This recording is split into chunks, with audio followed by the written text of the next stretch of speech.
हमारा वो 5.4 है, ठीक है। तो मेटल्स एंड नॉन मेटल्स है, तो हमने ये कहा था कि पूरे पीरियोडिक टेबल में जितने भी एलिमेंट्स हैं उनको 3 मेन कैटेगरीज में हमने डिवाइड किया है, ठीक है। First one is metal, second non metal, third metalloids, ठीक है। अब जो हाइड्रोजन है वो आपके पास नॉन मेटल है, ठीक है। आपको पता है कि हाइड्रोजन को ना हमने सब ग्रुप के ऊपर रख कर दिखा, ठीक है। लेकिन हमें यह पता चला कि हाइड्रोजन की किसी ग्रुप के साथ कोई प्रॉपर्टी मैच करती है, कोई नहीं करती। तो at the end of the day scientist ने इनको उठा के, इस हाइड्रोजन को उठा के top of the periodic table पे रख दिया, ठीक है। तो हाइड्रोजन को छोड़ के लिथियम से लेके फ्रांसीसियम तक, ब्रिलियम से लेके रेडियम तक, Be से आर, ये सब जो है ना ये आपके पास क्या है, ये तमाम जो हैं ये आपके पास मेटल्स हैं, ठीक है। इसी तरह से अगर आप अपने बिल्कुल पीरियोडिक टेबल के बिल्कुल राइट मोस्ट साइड पर आते हो तो वो तमाम जो है ना वो आपके पास नॉन मेटल्स कहलाते हैं, ठीक है।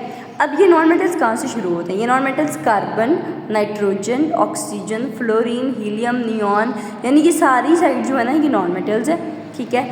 और जो मेटलॉइड्स हैं देखिएगा, मेटलॉइड्स थोड़े से ना लाइट कलर में, जैसे बोरॉन है B, सिलिकॉन है Si, जर्मीनियम है Ge लिखा हुआ है, ठीक है ना। लेड है, ठीक है, Sb जो है वो आपके पास लिखा हुआ है, ठीक है, उसको लेड कहते हैं। पोलोनियम Po है, ये तमाम मेटलॉइड्स। अब मेटलॉइड्स का क्या काम होता है? मेटलॉइड्स जो होते हैं ना वो एज अ मेटल और नॉन मेटल दोनों के तौर पर भी बिहेव करते हैं, ठीक है। मेटलॉइड्स जो होते हैं वो as a metal non metal दोनों के तौर पर बिहेव करते हैं। कैसे? अब ये कैसे पॉसिबल है? जब आप मेटलॉइड्स का टेम्परेचर हाई कर देते हो तो वो कंडक्शन शुरू कर देते हैं, यानी कि वो मेटल बन जाते हैं। और जब आप उनका टेम्परेचर लो कर देते हो तो वो नॉन मेटल्स बन जाते हैं। समझ आ रही है बात, ठीक है। तो इनकी ये सेंटर यानी दोनों के तौर पर बिहेव करते हैं। दूसरी बात, जो मेटल्स होते हैं वो उन्होंने नीचे पॉइंट में लिखा हुआ फिगर के नीचे, metal appear on the left hand side of the periodic table. Metal जो है ना वो बिल्कुल लेफ्ट साइड पे प्रेजेंट है and non metals are present on the right hand side of the periodic table shown by sky blue colour. आपकी book में colour होगा उसे पता चल रहा होगा आपको, ठीक है।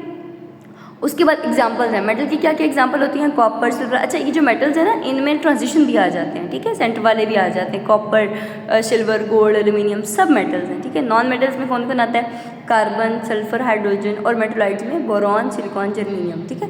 ये जो हमारी जितनी भी कंप्यूटर वगैरह की जो चिप्स होती हैं ना, कंप्यूटर में जो माइक्रो चिप्स होती हैं, फ़ोन कार्ड्स में जो चिप्स होती हैं वो सब मेटलॉइड से बनती है, यानी सिलिकॉन, जर्मीनियम वगैरह से बनती है, ठीक है।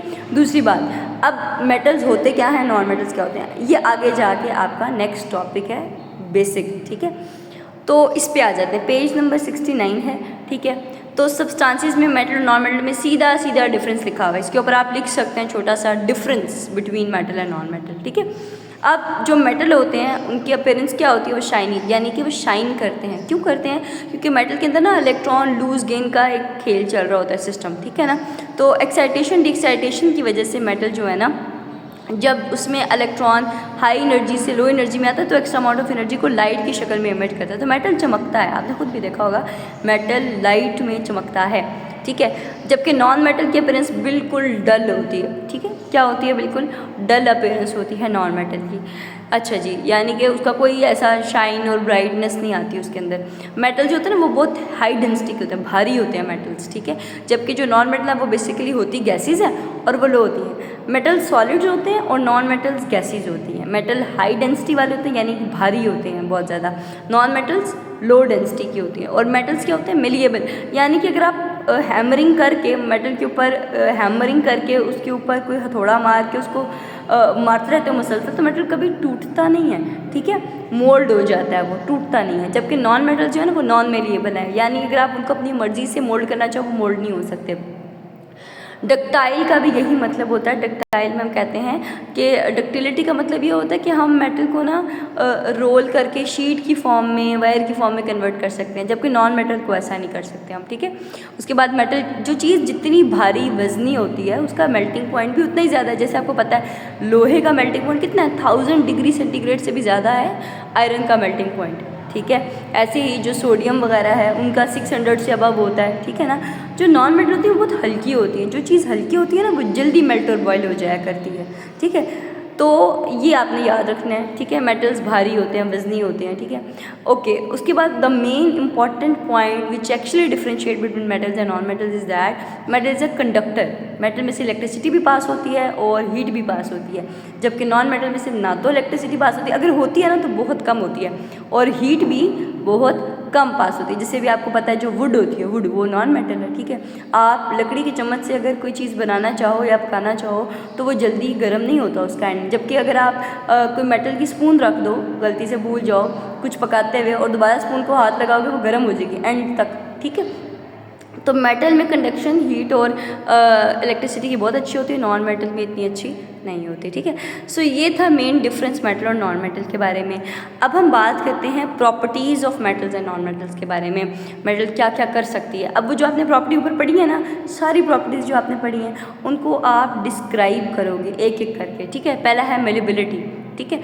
तो मेलेबिलिटी क्या है? When you beat a metal piece, जब आप एक मेटल को मारते हो, ऊपर से बीट करते हो किसी चीज़ से, उसके ऊपर हैमरिंग करते हो यानी उसको मारते हो, इट फ्लैटन्स, वो पतला या लंबा हो जाता है, ठीक है, और पतला हो जाता है, ठीक है ना, फ्लैट हो जाता है बिल्कुल, ठीक है, और पतला हो जाता है, थिनर हो जाता है। This is because metals are malleable, इसीलिए हम कहते हैं कि मेटल मेलिएबल। अगर आपसे क्वेश्चन यहाँ पे लिख लें वाई मेटल्स आर मेलिएबल, यहाँ से क्वेश्चन आता है, तो metals are malleable because when they beaten they become flat and thinner, क्योंकि जब उनको बीट किया जाता है ना, ठीक है, किसी चीज़ से, तो वो उनको मारा जाता है किसी चीज़ से, तो वो फ्लैट हो जाते हैं और थिन हो जाते हैं। तो वो, लेकिन उसके बावजूद वो कह रहे हैं कि जैसे आप लकड़ी ले लो, अगर आप उसको ऊपर से हथौड़े से मारते रहोगे वो टूटेगी, वो पतली नहीं होगी, वो लंबी नहीं होगी, ठीक है। तो when you beat a non metal piece it break down into, जब आप नॉन मेटल को मारोगे तो वो क्या होगा, छोटे छोटे टुकड़ों में टूट ही जाएगा, जबकि मेटल टूटता नहीं है बल्कि पतला और लंबा हो जाता है, ठीक है। So non metals non malleable होते हैं। जैसे एग्जांपल उन्होंने आपको एक्टिविटी 5.3 में भी बताया हुआ है